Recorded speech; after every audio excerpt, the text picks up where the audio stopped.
Ана. Бұл сөздің ішіне бүкіл ғалам сыйып кеткендей. Өйткені ана бір қолымен бесікті тербетсе, екінші қолымен әлемді тербетеді деген рас. Ана шаңырақтың шырағы, отбасының берекесі, тіршіліктің алтын діңгегі. Ол сарқылмас мейірімнің, қайсарлықтың қайнар көзі.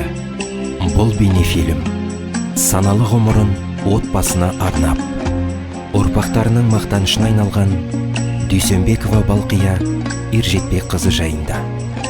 Бүгін асыл анамыз ардақты әжеміздің өмір жолына тоқталып, жарқын бейнесін еске аламыз.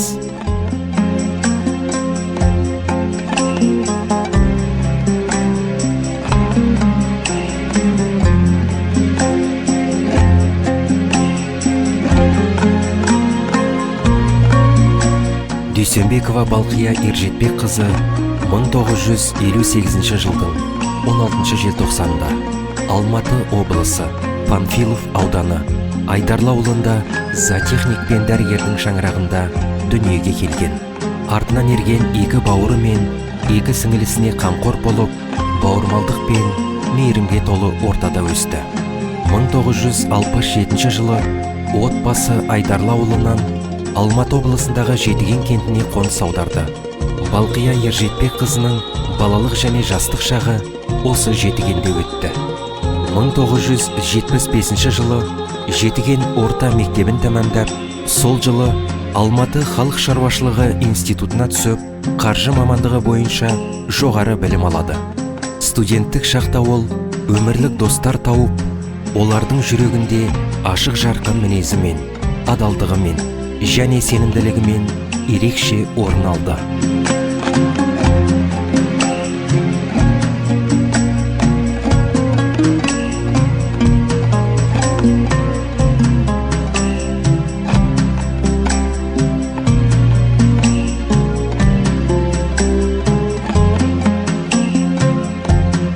Мың 1979 жылы Тағдыр Балқия Ержетпекқызын өмірлік серігі Амангелді Әділбекұлымен жолықтырды.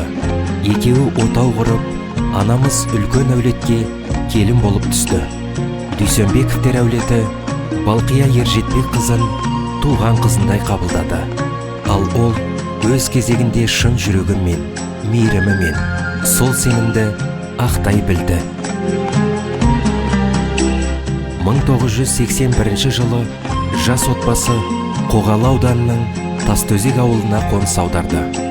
Бұл кезде әкеміз мал дәрігері мамандығы бойынша сол өңірге қызметке шақырылған еді. Осы киелі топырақта өмірлерінің жаңа кезеңі басталды. Қоғалыда анамыз өз мамандығы бойынша еңбек жолын жалғастырып, сол жердің тіршілігіне етене араласып кетті. Екеуі де өз істеріне адал болып, ел ішінде сыйлы, көпшіліктің сүйіспеншілігіне айналды. Туған жерден жырақта жүрсе де, жаңа ортада достар тауып, туысқандық қарым-қатынасты нығайтты. 1987 жылы отбасы Талғар ауданының Октябрь ауылына қоныс аударып, өмірлерінің жаңа тарауын бастады. Бұл ауылда анамыз балабақшада шаруашылық меңгерушісі болып қызмет атқарып, ұжымның ұйытқысы бола білді. Әкеміз болса ветеринарлық қызметін жалғастырды.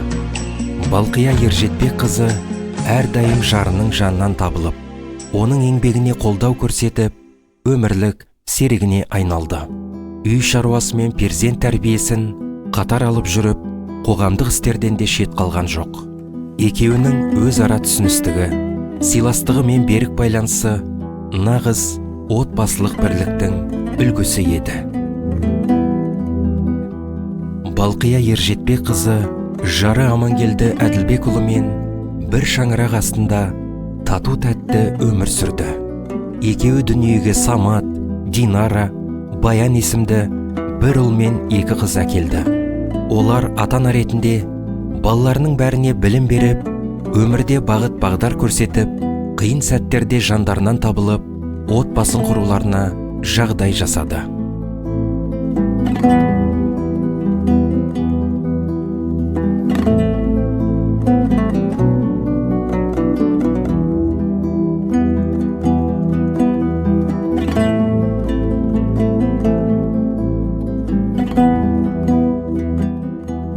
орай 2009 жылы отбасының тірегі, ардақты жар, 3 баланың асыл әкесі Дүйсенбеков Амангелді дүниеден өтті.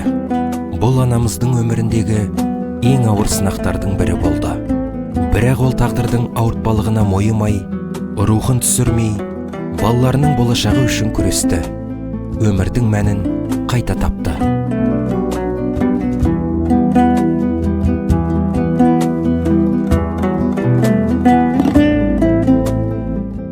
Арада жылдар өтіп, 2021 және 2023 жылдары сүйікті бауырлары Бақыт пен Бейбіттің қайтыс болуы Балқия Ержетбек қызы үшін тағы да ауыр соққы болды. Дегенмен ол сабырлық танытып, бәріне тағдырдың сынағы деп қарап, жүрегіндегі мейірім шырағын сөндірмеді. Иә, өкінішке орай, адам ғұмыры мәңгі емес. Ардақты анамыз 2025 жылдың 28 ақпанында өмірден өтті.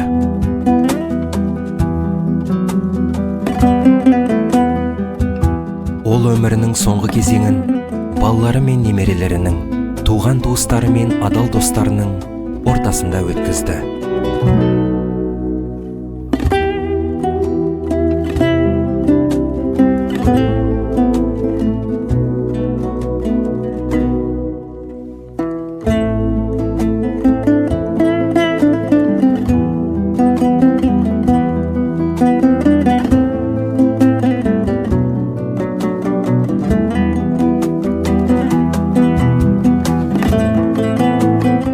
Анамыз айналасына әрдайым жылулық пен мейірімін төккен. Ақылымен де, жүріс-тұрысымен де көпке үлгі болған жан еді. Оның ғұмыры сабырлық пен парасаттылықтың, адалдық пен мейірімділіктің көрінісі. Жатқан жері жайлы, топырағы торқа болсын.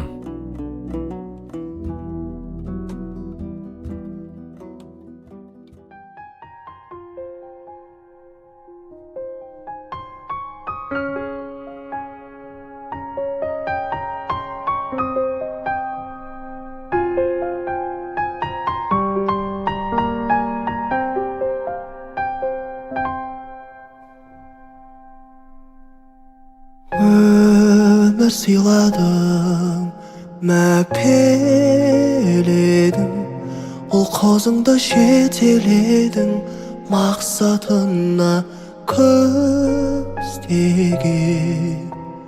Жылы сөздерім жүрегімде, өзің барда бол өмірде, жалын биік өскеден. Анашым ай, көктегі күнде, көктемгі гүлде, нұрын сепкен жаныма жанашыр ай. Сағындым сені, бағымның шегі, сүт берген анашыма. Қолың менің қолама деп, қоласам да жылама деп, бақыт тілер аяулым. Өзіңсіз ана күнім шықпас, көп ішінде үнім шықпас, ат үстінде жаяумын.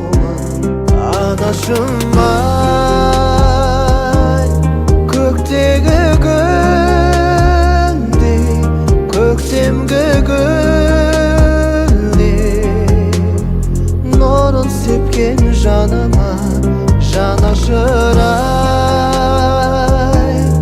Сағындым сені, бағымның жегі, ақ сүт берген анашыма.